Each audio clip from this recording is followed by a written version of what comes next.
Story 1. Boyfriend gave me a marriage ultimatum. He needs to marry for immigration and religious reasons. He told me he needs to make this next step in his life and that he has to do better in practicing his faith.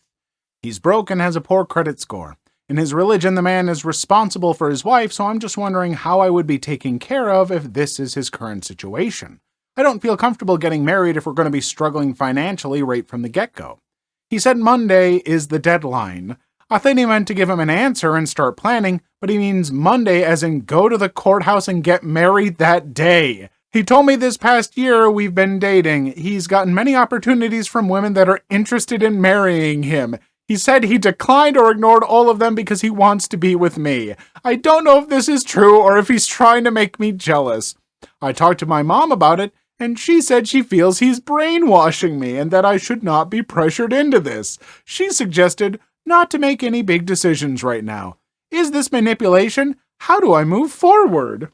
You move backwards, away from this man, as fast as you possibly can. I'm sorry. I'm with your mom on this one. Maybe I'm just getting old, but no, nothing about how he has addressed this is okay. He needs it for immigration reasons. Okay, that's a discussion to be having. But then also, you're bringing your religion into it suddenly at the same time, and you're kind of jumbling these together, which it feels a little disingenuous, but fine, let's go with it. But then, he's coming from a culture where, the man provides from the women, and has he expressed this is a thing that he feels? Because, you shouldn't have to do that. But then also to be I've had lots of other women telling me that they wanted to marry me, but I turned them down because I want to be with you. Yuck! Oh, you're putting on pressure to go down to the courthouse and get married within a week. That's the decision time you're giving, and then you are putting on the pressure by being lots of other women out there who want to marry me, so better say yeah. No, absolutely not. Big old middle fingers to this guy. Get the heck out of there. I do not like him. Ugh. Story 2. Today I effed up by asking my dad for a new sweatshirt. I guess I will begin this post. I'm a 16-year-old boy. My dad is 37. My dad never graduated high school. He lived in a bad neighborhood and got in with a bad crowd. He would then spend a few years in prison. At 21, my dad had me with my mom. My dad told me my mom abandoned me when I tried reaching out to her. He advised me not to. She blocked me on Facebook. At 21, my dad had inherited his parents' trailer and a bit of their land, so we had a place to stay. Our trailer isn't a lot, but it's our home. My dad, due to his criminal record, has to work for a construction company. He's tried to climb up the ladder in the past years, but his criminal record and lack of education stopped him from doing so. I begged him to allow me to get a job, but he got angry at me, saying he wasn't going to have his own child providing for him. My dad regrets his past, but he's always told me he can't change it. He's been the best dad in the world, and I appreciate him so much. He never got into another relationship to take care of me. A part of me feels guilty because he stopped his entire life for me. My dad doesn't make much money. We have a lot of bills, and he has some debts, so we don't have much wiggle room. Last time I got brand new clothes was on my 15th birthday. My dad took me shopping at Walmart with his stimulus check. I got a bunch of clothes. However, I guess you could call me a late bloomer, and I outgrew most of them. Mainly the shirts because my shoulders broadened out and it began hurting and stretching my clothes. I tried stealing some from the lost and found, but none fit me.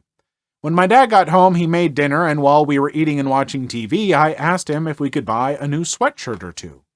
He gets this really saddened look on his face. To sum up the conversation, he explained that we really didn't have the money and how we needed food, and he'd start putting aside some for a few months from now.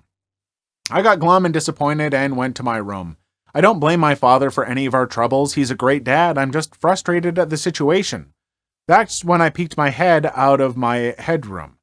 My father was crying. I wanted to approach him and give him a hug, but I've never been good with emotions that much. I've barely seen my father cry. I just went back to sleep. My father had been hell-bent on me staying in high school, and I'm a good student. I get mainly A's, and I intend to go to college. Tomorrow, I'm going to write my dad a note and leave it to him before I go to school. I'm still deciding what I'm going to say because I'm still crying a little, but here's the gist. Hey, Dad, I just want to thank you for everything you've done for me and all the sacrifices you made. I promise when I'm making a lot of money after college, we'll get out of this trailer and move into a big house. You can have all the Xbox games you want and finally have the childhood that was taken from you. I understand that everything you've done was to give me the things you never had, and I'm eternally grateful. Thank you for everything. I love you, Dad. This is just a really good, touching story, and I don't want to joke on it or say a whole lot of anything. I'm obligated to comment on stories, transform them a little bit, and, add to stuff. But I guess all I'll just say is that if you have a dad or a mom or parent or whatever, someone in your life who's made sacrifices to take care of you, then, if you can, just let them know what they mean to you. Story 3. Am I the a-hole because I got my daughter an $80 dress? My family just got back from a week-long cruise, and there's still some tension about this. My wife and I took our 20-year-old son, 16-year-old daughter, 13-year-old son, and 7-year-old son. Our oldest spent most of his time on vacation doing his own thing, having breakfast and dinner with the family, but being seldom seen otherwise. My wife and I enjoyed spending time without kids, but we also did some couples activities. There are clubs on the boat for kids, and our 13-year-old really enjoyed them, but our 7-year-old didn't and kept wanting to spend the day with his sister, who we'd given carte blanche to do her own thing as long as she ate with us and answered when we messaged her. She was a good sport and took her little brother on most of her adventures, swimming with him, taking him to trivia, and doing the animation classes with him. I felt like this was very sweet of her and showed a great deal of maturity. The second to last day of the cruise, I took her to the gift shop and told her to pick out whatever she wanted as thanks for looking after her brother. She was very excited and ended up picking out a dress. The dress was $80. She wore it to dinner that night, and when she told her mom I bought it for her, my wife gave me a weird look. After dinner, she asked me why the hell I did that. I explained that it was a reward for looking after her brother. She said we can't buy an $80 dress for our daughter and nothing for our sons. I said we didn't get them anything, we took them on a cruise. My wife says I'm an idiot. I don't think so. We got some trinkets for the younger boys, about $20 worth of stuff. My wife thinks I effed up and said I should apologize to the boys. I refuse. We take our adult son on a vacation that cost thousands of dollars. He had no reason to resent his sister being rewarded for being thoughtful.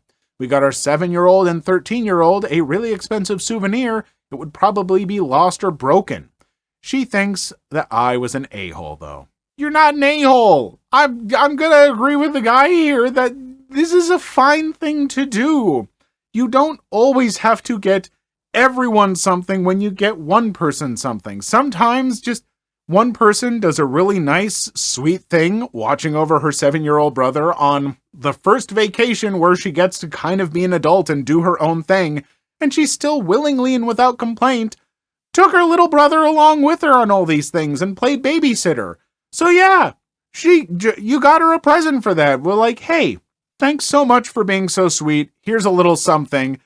You don't also go, and for the rest of you, you also exist. Here's a little like, no. When they do things, you can give rewards for them. And I'm sure that, like, if you were always giving your daughter, like, expensive gifts and never anything for the other kids, that might be a problem. But every once in a while, sometimes, yeah, you just do something for one kid and the others.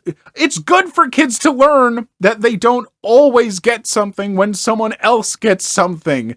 Because when they expect that stuff, that's how you get these entitled people that we're always reading posts about. Story 4. Am I the a-hole for not going to my mom's house for Christmas and refusing to make my little sister go too? I'm 17 and my little sister is 15. Our dad died about 10 years ago. It was sudden and devastating. One day he kissed and hugged me and sis and told us he loved us, and then we never heard from him again. At the time, I couldn't fully grasp why he chose to stay away, even though Mom tried to explain it to us. I missed him and thought I did something wrong to make Dad mad. I repeatedly called his phone hoping he would answer, but it always went directly to his voicemail. At his funeral, I realized I would never see him again, and I broke down. I don't remember much from that day except Uncle David held me the entire time. He held me throughout the funeral during the drive home and as I fell asleep that night. Uncle Alan did the same thing with Sis. It wasn't easy growing up with my mom and Sis, but not as tough as it could have been because the two uncles were always a phone call away. Whenever we needed help with school, one of the uncles was there to tutor us. One of them was always in the front row of every school performance and game. Whenever I wake up in the middle of the night and miss Dad, I'll call Uncle David and know he'll always pick up. My mom eventually remarried to Bob. I never really liked Bob because he always had to be in control and place us on a strict schedule. Dinner was at 7 every day no matter what. If we came home late and dinner was over, we weren't allowed to eat that night. Whenever our uncles gave me and Sis money, we had to give it to Bob and he divided the money equally. A couple of months ago, Sis and I were eating with Uncle David and his family. Our dinner conversation eventually led to where I want to go to college and how to pay for it. Uncle David told me that the uncles decided long ago they were going to pay for me and Sis's tuition and cost of living on campus. I cried when I heard that and laughed when he jokingly said he hopes I don't get into medical school because that's going to cost him a fortune. I went home and excitedly told Mom and Bob that the uncles are going to pay for our colleges. Instead of being happy, they both looked furious and Bob started screaming about how unfair it was to our step-siblings and half-sister that we're getting a free ride through college. He wanted me to tell our uncles to divide the college funds equally among the kids, but I refused. The next day he kept on screaming at us, so Sis and I packed our bags to go to Uncle David's house. He kept on screaming and even followed us out to my car. Sis and I have been living with Uncle David and his family ever since. This feels more like home than it ever did at our house. Mom has been asking us to come home for Christmas for a month now, and I've been refusing. Today is the 24th, and she's been calling all morning crying and saying how we need to spend Christmas with family. Am I wrong for not spending Christmas with Mom? If your mom wants to spend Christmas with you, then she needs to make amends for how they, and especially Bob, reacted. She needs to address that. She can't just be like, "No, just come over for Christmas." No!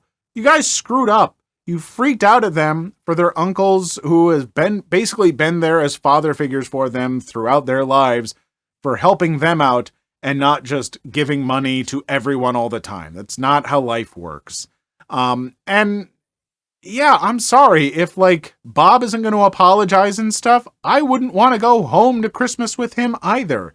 He freaked out and was wrong. So no, you're not wrong for not spending Christmas with your mom. If she wanted to make that happen, she knows what things have to be said and what bridges need to be repaired. And if she's not going to do that, then she can have a Merry Christmas by herself.